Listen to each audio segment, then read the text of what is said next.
Fala pessoal, bom dia, boa tarde, boa noite. Meu nome é Pedro Ivo Martins, eu sou sócio da Dito CRM e a gente está aqui para o nosso Customer Experts.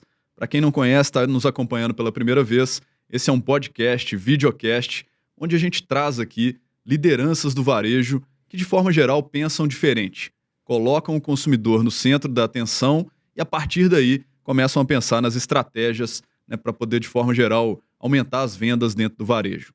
E o nosso tema aqui hoje, pessoal, muito relevante, é como é que a gente, no mercado varejista, mantém a marca relevante ano após ano.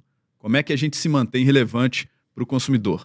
E para discutir esse tema aqui, eu tenho dois convidados, vou apresentá-los para vocês. Aqui à minha direita, Janaína Luna, que é Managing Director Brasil da Chemist Look, que é uma marca que está entrando cada vez mais forte aqui no Brasil, né, Jana? Muito obrigado por ter aceito o nosso convite. Fica à vontade para se apresentar e contar um pouquinho da sua trajetória para nós.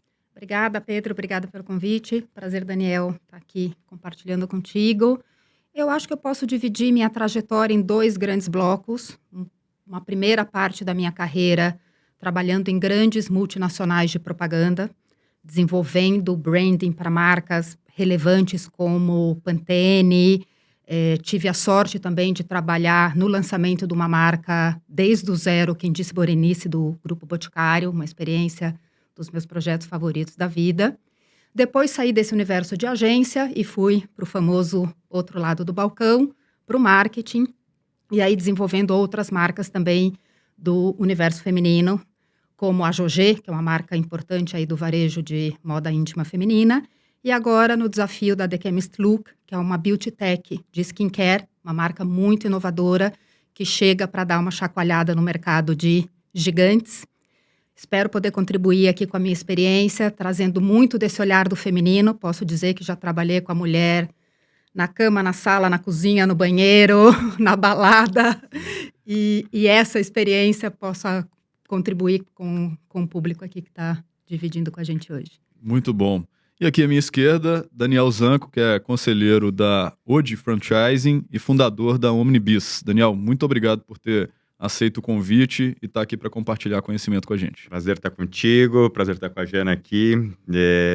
Eu costumo dizer que eu vivo minha vida no varejo, né? Comecei no varejo bem novinho, 15 anos, lá na operação, vendedor de loja.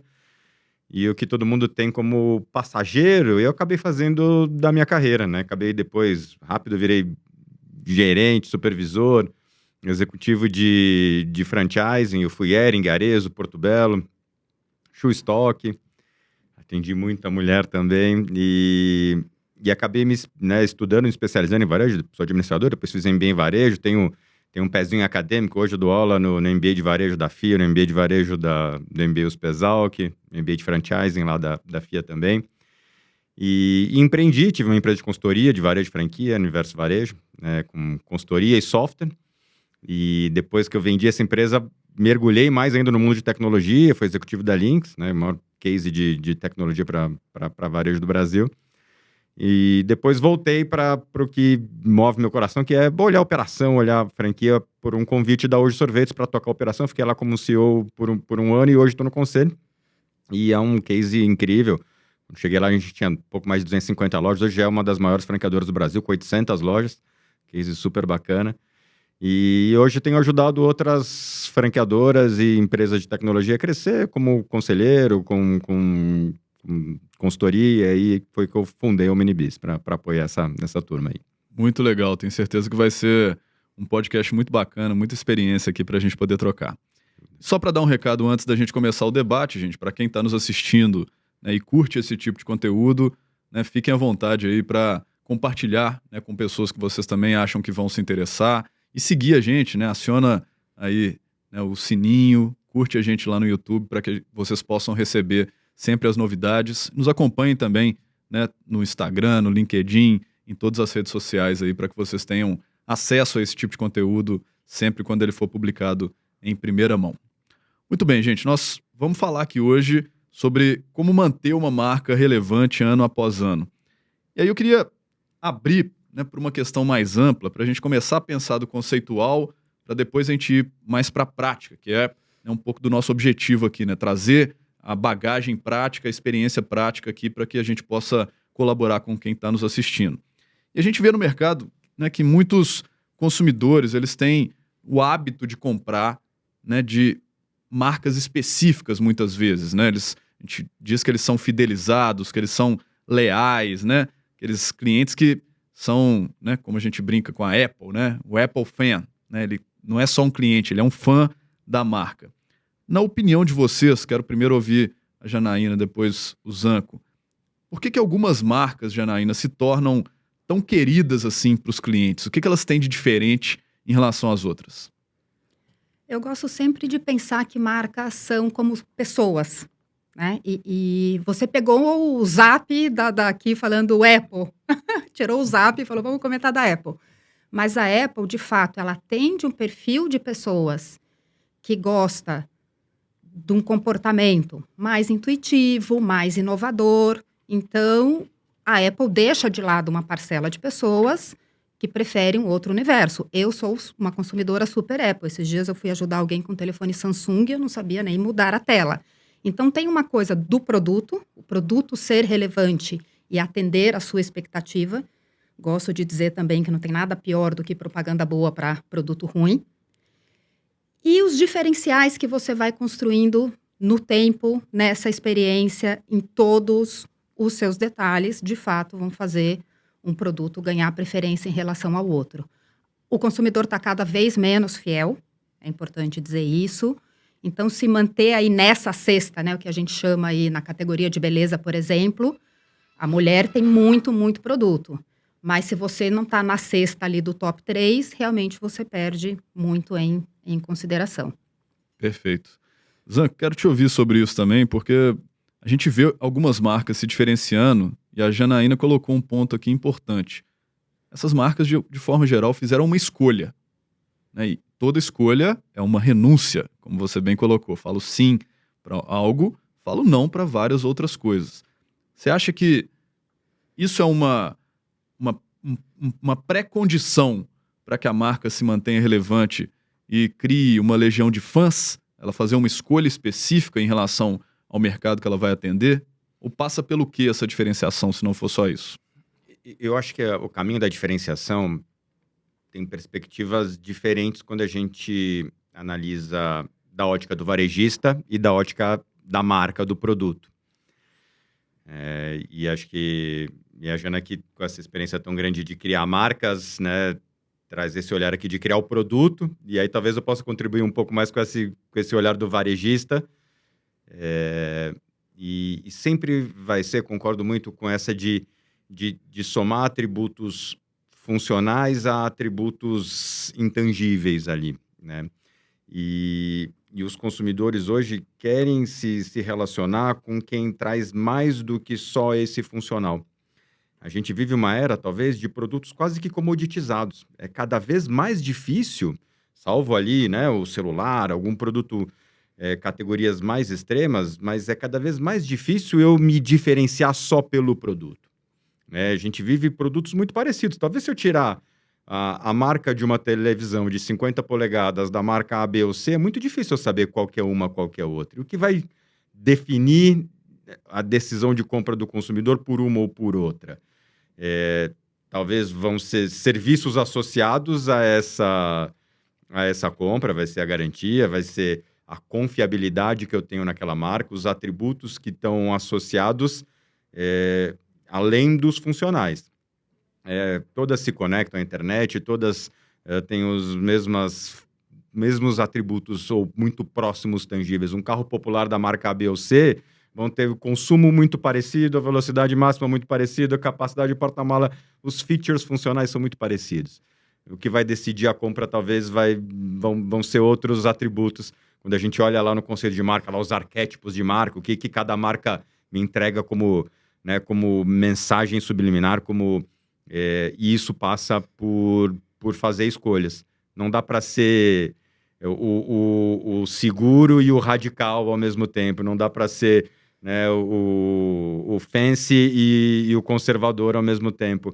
Então, não tenho dúvida que passa por fazer escolhas e passa por entender qual é a minha proposta de valor. Eu acho que tanto varejista quanto marcas falham em ir atrás da grande tendência, ir atrás da grande buzzword. A gente vê lá nos grandes eventos de varejo, eu levo executivos para a NRF todo ano e a gente vê a turma, o caminho é esse, parece um futebol de criança e a gente não para olhar, olha, o que de fato eu trago de diferencial para esse meu consumidor, o que de fato é, né? Qual que é o caminho estratégico? Meu diferencial é preço? Pode ser preço, é um baita risco, um baita perigo, né? Pode ser o princípio do fim.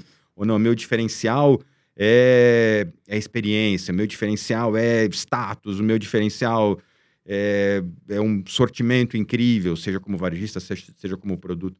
Né? Então, acho que é dar um passinho para trás e entender o que de fato eu entrego de diferente para o meu consumidor. E aí sim, dentro da ciência do que é a minha proposta de valor, aí sim eu ser fiel. Então, quando eu vejo a Apple o que é, talvez a Harley Davidson, essas grandes marcas icônicas, e é super difícil, são meia dúzia, 10 hoje em dia, concordo com a Jana, o consumidor é cada vez mais infiel.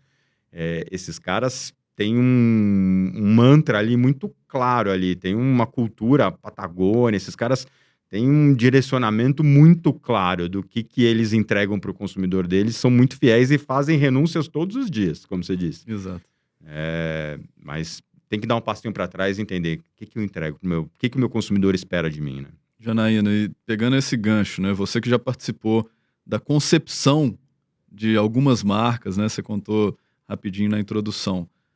Nesse momento, né, da concepção, onde a gente tem que fazer as escolhas e falar não para algumas coisas e, né, sim para poucas, para a gente se diferenciar, como é que a gente entende qual é o propósito, como o Zanco falou, a partir do consumidor? Né? Porque uma coisa é a marca, né, criar o propósito dela. Mas se aquele propósito, de alguma maneira, não estiver conectado lá na ponta com o mercado que ela quer atender, já era, né? Não tem o fit. Sem dúvida. Para mim, a palavra de comando é entender a cultura. O que a gente fala hoje, o famoso Zeitgeist, o espírito do tempo.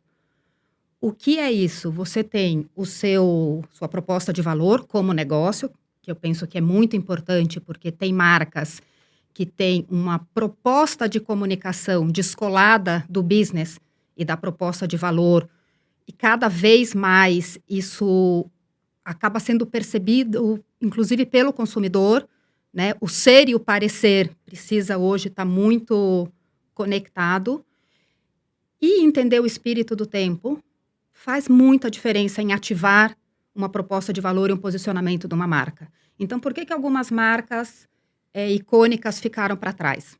Por exemplo, poxa, essas marcas não se atualizaram no espírito do tempo. Vou pegar um exemplo recente, Jogé, marca de moda íntima feminina que tem 54 anos de mercado. Antes essa marca, o espírito do tempo era a lingerie no seu lugar de intimidade do casal dentro do quarto. Hoje, é a lingerie aparente no look. Hoje a mulher usa a lingerie para ela. A gente no posicionamento de entrada da The Chemist Look.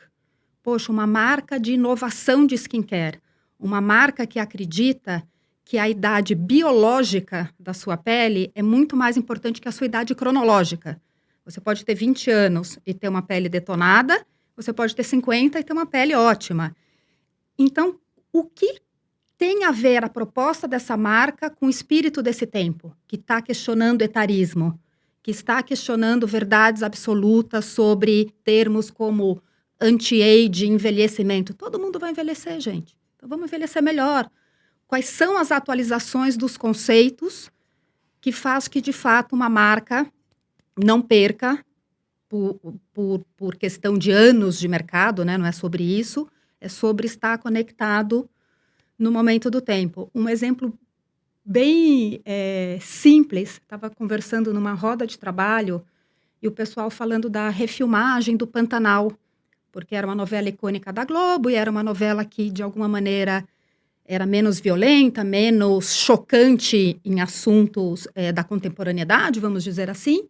Só que mesmo aquela novela foi atualizada. Se você pega a personagem da Maria Bruaca, ela não é aquela mulher mais que apanha quieta. E ela ela é a mulher desse... Não quer dizer que ela deixou de sofrer do problema, mas a maneira que ela reage a esse problema hoje é totalmente outro. E isso foi atualizado. Então, acho que é um exemplo fácil, assim, de Muito pôr legal. na cultura o que quer dizer a marca realmente viver o Zeitgeist. Sim, acho que tem a ver, Zanco, para te passar a bola sobre isso, né? Com essa adaptação das marcas ao momento atual, né? Não quer dizer que ela fazia daquela forma que ela precisa ser daquela forma para sempre. E aí, pensando assim, em marcas que já foram muito grandes e de alguma maneira caíram no ostracismo, você conseguir lembrar de algumas para nos dar os exemplos aí e fazer uma análise em cima disso, né? Onde que elas erraram? Por que elas não se manteram relevantes ao longo do tempo? É porque elas não souberam se adaptar aos novos tempos, como disse a Janaína? Você lembra de quais marcas, assim, quando a gente fala sobre isso? Eu acho que a marca, pegando o conceito da Jana de ser uma pessoa, ela precisa dialogar, né? E assim, em algum momento, né, esse zeitgeist, esse mood do ambiente muda o discurso e a marca não muda o discurso, ela deixa de falar a língua do momento. Então, eu vou te dar um exemplo de uma marca que ela não ficou totalmente obsoleta, mas ela perdeu muito espaço e está tentando se reinventar, e pegando o gancho também da lingerie, que é Victoria's Secret. Victoria's Secret fez um super sucesso e era o disputado desfile das Angels, e hoje isso ficou fora de contexto, assim, não faz mais sentido a mulher, objeto, o corpo pré-definido. Hoje faz sentido o corpo do jeito que a mulher quer que seja. E enquanto Victoria's Secret ficou tentando manter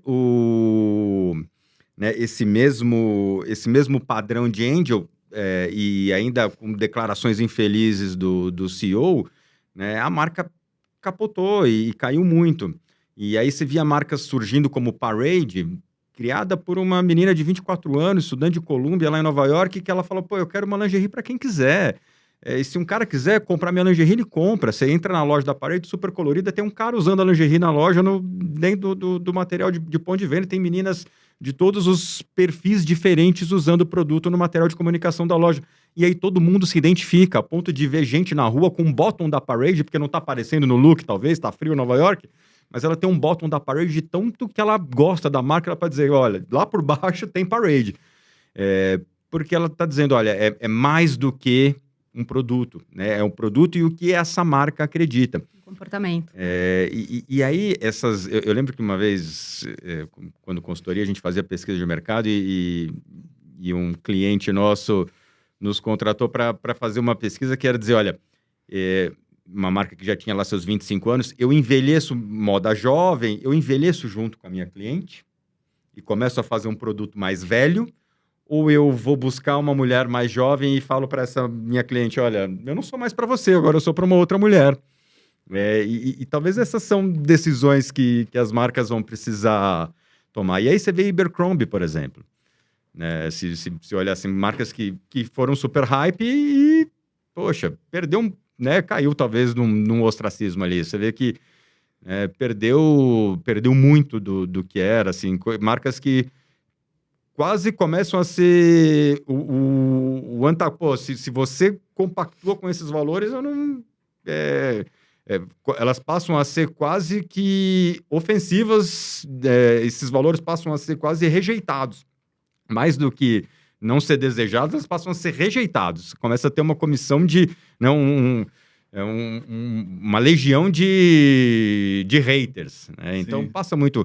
Nike tem cases quando defendeu casos, as marcas, no momento de hoje, e o movimento de digital, de rede social, começa a exigir que as marcas tenham voz, se posicionem.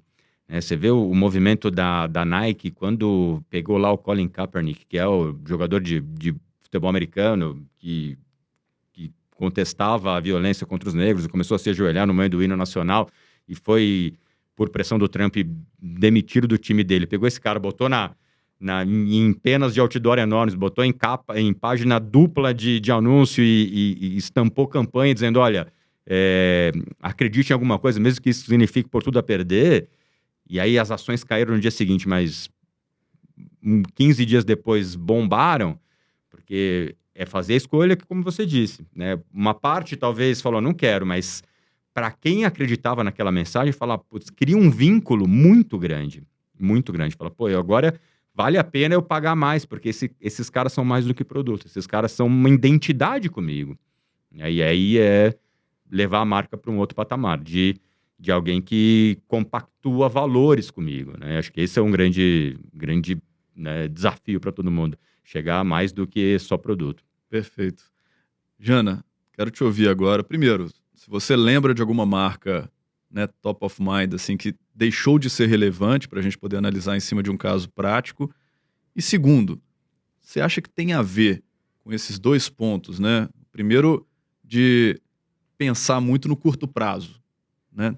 Poxa, se eu penso no curto prazo, né, talvez eu não me mantenha relevante no longo prazo. E segundo, como o Zanco falou, se manter relevante exige coragem, coragem de se posicionar, coragem de, né, fazer coisas diferentes? Tem perguntas dentro da pergunta aí. Eu queria voltar só num ponto que você estava falando, Daniel, que todos os exemplos que a gente deu aqui foram de marcas que perderam relevância absolutamente por essa desconexão comportamental. A gente não deu nenhum exemplo aqui de marca que perdeu relevância pela desatualização tecnológica, né, dos negócios. Não é aí Xerox, né? os Xerox, as Kodak, Blockbusters, Kodak. Kodaks e afins. Então, veja que o assunto é tão sensível que não é exatamente sobre manter esse produto atualizado tecnologicamente, mas a relação que você vai desenvolver. Então, isso para mim é um ponto de super atenção. E aí eu já perdi por conta disso as outras duas coisas que você me perguntou. Vamos lá, perguntei sobre, primeiro, a gente pensar em outros exemplos, como a gente falou aqui, né? Qual é alguma marca que vem à sua mente quando a gente pensa em marca que perdeu a relevância, e se essa perda da relevância tem a ver com o pensamento de curto prazo ou a falta de coragem de, né, encarar a mudança, como a gente está falando aqui. Todo executivo me parece que tem o dilema de como olhar o longo prazo, tendo o curto prazo aqui na jugular. A gente que é do varejo, a gente abre o telefone aqui agora, eu sei quanto eu vendi, quanto eu devia estar vendendo, se eu estou na meta, se eu não estou na meta, a meta que eu comemorei ontem já não me serve para de hoje, já virou o jornal que você embrulhou o peixe. Então, esse é o dilema do executivo, não tem dúvida nenhuma. E se manter fiel à sua estratégia, eu penso que é sempre aquele mundo do Waze, né? Eu sei onde eu quero chegar, vou fazer alguns desvios ou não de rota para chegar ali, mas, às vezes, o varejo especificamente coloca esse jogo a perder para o mercado inteiro. Mecanismo de promoção. O consumidor, então, não compra mais sem promoção.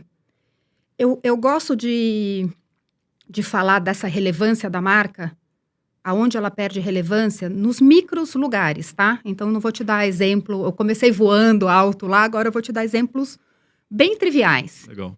Eu fiquei hiper desapontada essa semana com uma marca de moda que eu adoro, porque eu vi o lançamento da nova coleção apenas no Instagram. Eu não recebi um e-mail marketing. Eu não recebi um SMS dizendo para eu ir lá ver. Eu já fiquei chateada. Entendeu? Olha só. Fiquei chateada. Ela não se Isso, conectou com talvez, você, né? fique aqui, ó, na minha cabeça em algum momento de... Será que essa marca, então, não é mais para mim? Então, tem, assim, a relevância, ela passa, obviamente, do seu propósito, da sua proposta de valor, esse macro, mas ela está aqui no chão. Fica relevante para mim hoje. O que você está fazendo por mim hoje? Né? Eu estou agora numa categoria de skincare super competitiva. Uma operação de e-commerce sozinha para o cliente comprar. O mínimo que eu posso fazer por ele, para me manter relevante, é colocar lá dentro do meu site um quiz da pele, colocar um skin advisor para conversar com ele ali com o WhatsApp na hora, Porque as pessoas, a gente chama um Uber, demora 8 minutos, a gente cancela, quer pedir outro. A gente aprendeu a não esperar. Então, eu tenho que ter no meu site um Skin Advisor ali, no momento, para conversar com a minha cliente, porque ela quer comprar agora, não é daqui a pouco. Então, esse lugar da relevância é um ecossistema bastante completo. Eu acho que não dá para esquecer esses mantras de a gente acaba perdendo o cliente, não é na proposta de posicionamento. Vai ter gente que vai gostar da gente e não vai gostar da gente pelo nosso comportamento. É uma escolha, como a gente falou aqui no começo. Mas nessa experiência da loja, da nossa relação facilitada pelos canais digitais, sem dúvida a gente tem hoje relações intermediadas por tecnologia, é muito importante você se manter relevante aí. Sim, sim. Pegando esse gancho, Zanco, né, do caso que a Jana contou do lançamento via Instagram e não via os canais que ela costuma se informar, qual você acha que é o papel, né, da comunicação um pouco mais ampla para que a marca se mantenha relevante? Né? Pegando esse exemplo específico aqui, né? Porque muitas vezes a gente, né, pensa no produto, pensa no canal. E a última coisa que a gente vai pensar é, poxa, a minha consumidora, ela se informa por esse canal para ver essa proposta de valor, né, que deveria ser o caminho inverso, né? A gente pensa a partir né, da nossa cabeça, da nossa inteligência, e nem sempre aquele canal é aquele que vai conectar melhor com a consumidora, como foi o caso da Jana aqui. A gente vive uma era em que a gente é muito acessado, né? A gente recebe comunicação de todo lado e que essa comunicação é, por muitas vezes, não contextualizada. Então, a gente... né, tem um professor brasileiro de Harvard, que é o Thales Teixeira, ele fala da economia da atenção. Algo talvez o que tem mais valor nessa dinâmica de consumo é a atenção do consumidor. E por isso, né, Meta cobra tão caro nos anúncios, porque você dispensa muito tempo ali, é muito caro a atenção que você dispensa ali. E o varejista perde boas oportunidades de contextualizar o diálogo. E o consumidor tem essa expectativa. Ele está disposto a dar mais atenção para um diálogo mais contextualizado. Eu não quero ver propaganda de fralda. Minha filha tem 10 anos, né? Mas talvez se eu tiver algo que seja para a idade dela, ou talvez eu sou do pedal e do esqui. Eu gosto de... Se você me mandar uma propaganda de pedal, eu tenho grande chance a Jana é do tênis. Tem grande chance de atingir com algo contextualizado relevante para a gente. Então, eu acho que... E o consumidor que é infiel, muitas vezes, porque ele sente que essa comunicação é massiva, é pouco cuidada. E a gente tem grandes oportunidades de segmentar, de entender base, de criar correlações e contextos que vão fazer uma conversa ser mais interessante. A gente volta para a marca como uma pessoa que quer criar uma conversa interessante. A gente não está interessado na conversa de elevador, a gente quer conversas mais profundas, mais interessantes. Então, o desafio para as marcas é como que eu crio uma conversa interessante com o meu consumidor? Eu preciso entender, conhecer, criar assuntos que sejam interessantes. E esses assuntos, muitas vezes, não vão ser os assuntos só da venda. A venda, muitas vezes, é consequência de uma conversa, né? Às vezes eu sou da moda e vou falar de estilo de vida, vou falar de lifestyle, vou falar de vinho, e aí depois a gente também chega lá na venda, né? A gente no final das contas. Então eu tinha uma ótima oportunidade de contar para a Jana aqui que a gente lançou uma coleção nova, que tem produtos que tem tudo a ver com o que ela vem comprando e tudo mais, e aí deixei ela saber por uma fonte que todo mundo soube. E ela não se sentiu especial. As pessoas gostam de se sentir especial. O consumidor hoje, o consumidor americano em média participa de 17 programas de fidelidade. Então as pessoas estão dispostas a ter a sua fidelidade recompensada. Mas eu estou disposto a te dar meu dado, mas o que você vai me dar de volta? E não é necessariamente ponto, não é necessariamente grana. Pode ser a preferência na informação, pode ser um cuidado a mais, pode ser a relevância nesse contexto de informação. E aí a gente perde ótimas oportunidades no varejo por não contextualizar esse diálogo. Muito bom. Acho que é pensar um pouquinho além do produto mesmo, né? E pensar no consumidor, o que vai ser relevante para ele. Falando especificamente de The Chemist Look, você falou, acho que é uma marca, né, que tem o potencial de conversar muitas coisas além do próprio produto. Conta um pouco pra gente, Jana, como é que você vem pensando essa estrutura de conteúdos para que a marca se torne relevante, para que ela se diferencie, para que ela, né, seja adorada pelos consumidores no final das contas? Eu vou retomar aqui o ponto do Daniel sobre a proposta de valor do negócio. A história da marca, ela foi fundada por uma química, especialista, master em ciências cosméticas, porque ela ficou inconformada com a defasagem da indústria, de fórmulas da indústria, versus as descobertas e inovações científicas.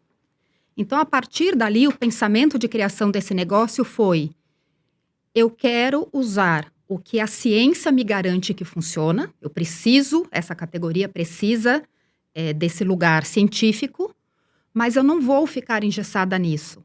Eu vou colocar o que vai potencializar e diferenciar o meu produto através de atualizações como biotecnologia, biomimeses, que é entender o funcionamento da pele e imitar o que ela precisa. Então, tem um olhar de inovação genuíno nesse negócio. Então, é muito fácil para mim, ao chegar nesse negócio como marqueteira, trazer para a comunicação e por que isso é relevante para minha consumidora. Eu não tenho que inventar uma história desconectada do negócio. É muito simples eu falar para minha consumidora: olha, a minha vitamina C é melhor porque ela é 15% pura. Mas olha, não é só que ela é 15% pura. Ela é combinada com um ativo inédito chamado glutationa, que não deixa a vitamina C oxidar, porque a vitamina C pura oxida mais fácil. O que o mercado faz? Coloca corante para você não enxergar que ela ficou laranja. Aqui não tem corante, aqui é só ingrediente ativo e puro. Por isso, sua pele vai ficar com mais glow, mais luminosa, não sei o quê. Então, todo o fio da conversa, que é uma conversa, ela vai na escadinha da consistência mais fácil.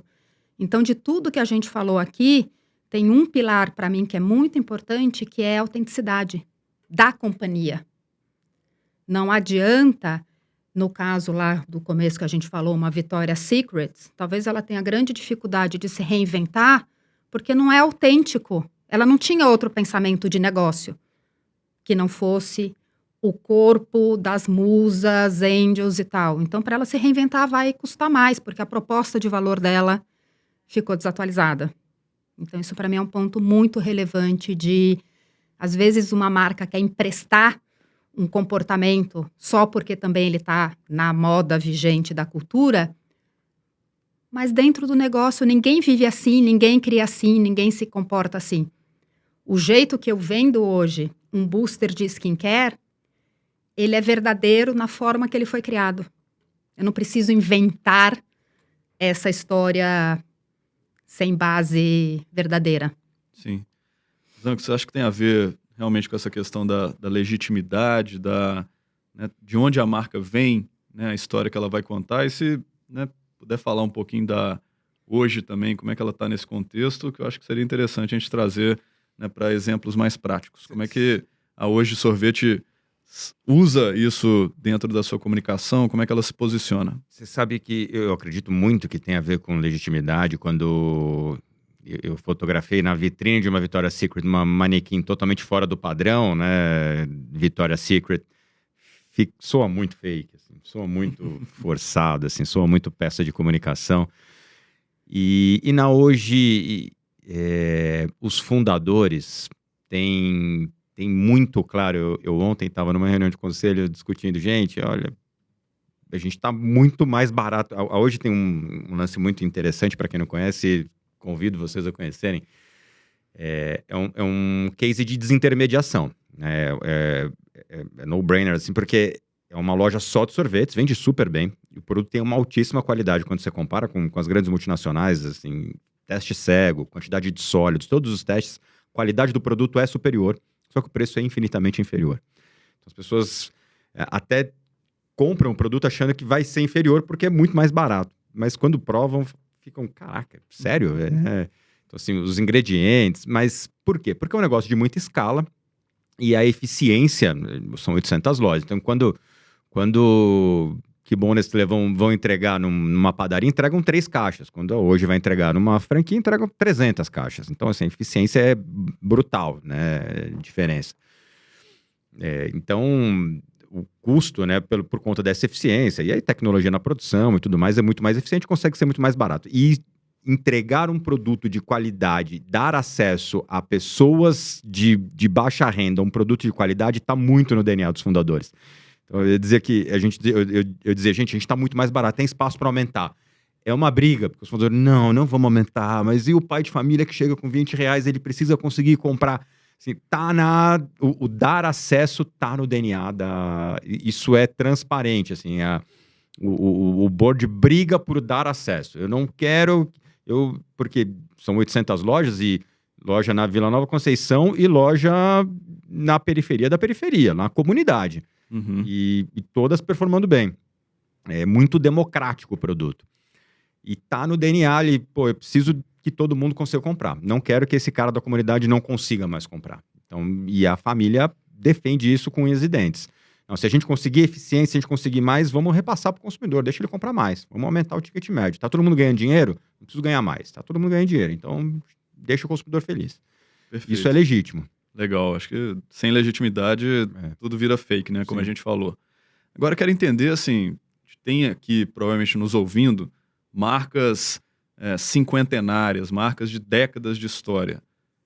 Como é que, no meio do caminho, como a gente falou, né? Quando a marca está percebendo aquele movimento de perder a relevância, ela, né, pode se reinventar, né? Para tudo e vamos reescrever a história, traz pessoas de fora para oxigenar. Vocês já passaram por esse tipo de experiência e podem trazer alguma coisa assim de, né, dicas de como passar por esse movimento, que entendo que não é um movimento trivial, né? Não é um movimento que, né, como o Zanco tinha comentado, a marca, né, te contratou para poder entender, eu vou para lá ou vou para cá. Uma escolha relevante. Jana, primeiro você, né? O que você acha que pode ser feito nesse momento em que a marca, né, tá pensando em se reinventar? E outra provocação, né? As marcas não têm que, a todo momento, estar fazendo esse exercício de, né, se manterem relevantes, porque não é só assim, agora que eu tô vendo a vaca indo pro brejo, eu vou fazer alguma coisa, né? De novo, comparando com a história de se uma marca é uma pessoa, não adianta um dia você dar um banquete para ela comer e depois deixar ela passando a pão e água, né? Então, tem alguns mantras, e eu acho que o maior de todos é consistência, que é importante na história de uma marca. E ser consistente não significa ficar desatualizado, que eu acho que é o recado para algumas marcas que confundem a consistência com o parar no tempo e todo esse papo que a gente disse aqui de não aproveitar a cultura. Eu tive um episódio de carreira, uma passagem, na verdade, de carreira, de trabalhar em transformação digital. Eu ajudava pessoas, empresas, cruzarem essa ponte para ficar digital numa época onde, no universo de agência de propaganda, por exemplo, a equipe que tinha que fazer o banner para o site não tinha prestígio de quem criava a comunicação que ia para a televisão aberta. E aí a gente vai vendo, nesse processo de transformação digital, as escolhas e as dores. Então, para mim, assim, o principal aprendizado é, se a alta gestão não quiser mudar, não adianta contratar o melhor consultor, a melhor equipe, porque tem esse lugar primordial de compromisso com o negócio e o que quer fazer. Isso vai puxar várias outras coisas, me parece, na prática dos times, mas esse exemplo e modelos de negócio que não mudam vem dessa resistência. Não estou falando apenas de negócio de donos, estou falando de empresas com ação aberta, empresas de vários stakeholders. Então, esse compromisso que tem que ser diário precisa ainda ser muito alimentado pela gestão, pela alta gestão. Zanco, começa por cima? Eu acho que essa resistência, pegando bem o gancho da Jana, é parte de uma premissa que, para mim, é uma frase que eu levo para minha vida, que é: humildade você tem que ter, se não for por princípio, por inteligência. Então, as pessoas e as empresas precisam ter humildade, cara. E aí, humildade é saber ouvir, né? Saber ouvir seu cliente, saber ouvir seu time, saber que a gente não sabe tudo. Quanto mais você aprende, mais você entende que você tem ignorância, que você tem coisas que você não precisa de gente para te ajudar. O americano fala: a Sears foi tão arrogante no alto das Sears Towers que não viu o Walmart se tornando o maior varejista do mundo, né? Nos anos 70, a Sears era o maior varejista do mundo. E hoje é uma marca irrelevante. Então, você precisa ter humildade para entender, para corrigir, para falar: cara, errei aqui, tentei aqui, não deu certo, isso aqui não foi, me ensina, o que você está achando, me mostra. Quando eu contei nesse caso dessa empresa, e posso contar o case, era da Bob Store, antes do Rafael vender. Rafael é um cara inteligentíssimo, fundador da Bob Store, depois vendeu para a Brands, criou outra marca, 24/7, vai super bem. Ele queria ouvir, né, um cara super self-made, super bem-sucedido, e queria ouvir das clientes, queria ouvir da gente, do time. Cara, o que está acontecendo? Como que eu posso mudar? O que eu posso fazer de diferente? Né? Uma super humildade de reinventar, de melhorar o negócio dele. Não por acaso cresceu mais, vendeu para a Brands e depois criou outro super exitoso. Então, humildade, lembra disso. Se não for por princípio, por inteligência. Mas se for por princípio, melhor ainda. E as marcas precisam ter humildade de aprender, de ouvir e de evoluir. Muito bom. Fazer a rodada final aqui agora, gente, que o nosso tempo já está se esgotando. Primeiro, agradecer a Janaína Luna, da The Chemist Look, pelo, né, mais uma vez, estar contribuindo aqui com a gente, Jana. E de tudo isso que a gente discutiu, né? O que você tira como lição? O que seriam as suas palavras finais aí para quem está nos assistindo? Eu, pelo menos, todo dia que eu começo o meu trabalho, embora eu seja bem always on, assim, no meu jeito de trabalhar, eu procuro nunca esquecer ou sempre lembrar que meu negócio só existe porque um consumidor me comprou. Eu só vendo meus produtos de skincare hoje, eu só vendo meu booster porque alguém lá do outro lado me deu pelota, porque eu estava dizendo, e me comprou. Então, ter esse lugar da importância de entender essa experiência personalizada de um cliente é muito fundamental. Eu tive um caso essa semana que a cliente entrou em contato no chat do site porque ela ia viajar para Miami. Ela tinha comprado um booster super inovador, que ele é um Botox-like, que suaviza linhas de expressão. Ela estava animadíssima porque ela estava levando para a filha dela de viagem em Miami. E ela estava viajando e o produto não chegou. E o produto não chegou porque estava dentro do prazo da entrega dele. Mas ela não percebeu, enfim. Se eu fosse uma marca, uma empresa que falasse: o prazo de entrega dos correios é amanhã, minha senhora, e tchau, eu teria desapontado essa consumidora num nível. E num nível que talvez eu nem enxergasse, porque foi um dermatologista, que é um stakeholder super importante do meu negócio, que tinha indicado para ela comprar o produto. E ela certamente contaria para ele, então, que eu não entreguei, e ela não sei o quê, e eu teria um desapontamento de cadeia. Então, eu penso que, quando a gente fala em mundo de Big Data, a gente precisa lembrar que esse data-driven que a gente vive, é só um bando de gente reunido. Mas são pessoas. Eu trabalho com digital porque eu amo pessoas e, para mim, enxergar a pessoa em escala é muito legal. Desde que a gente nunca esqueça que é um ser humano ali querendo resolver o problema dele e ter a experiência dele bem atendida. Muito bom. Eu acho que esse é o meu principal recado. Nunca esqueça que tem um cliente que comprou teu produto. E às vezes as marcas, né, que estão lá, né, no alto, como o Zanco falou, da Sears, esquecem que lá embaixo tem um consumidor e que sem ele esse não jogo existe não existe. negócio. Muito bom. Daniel Zanco, conselheiro da Odi Franchising, Odi Sorvetes e fundador da Omnibis. Muito obrigado por ter aceito o nosso convite, compartilhado conhecimento aqui com a gente. Qual que é o recado final que você deixa a partir dessa conversa? Não, prazer aqui, aprender com a Jana, bater esse papo, foi muito bom. Eu acho que o recado final, eu acho que a gente sempre fazer essa jornada de reflexão, de olhar para o consumidor, de entender jornada e relevância, sabe?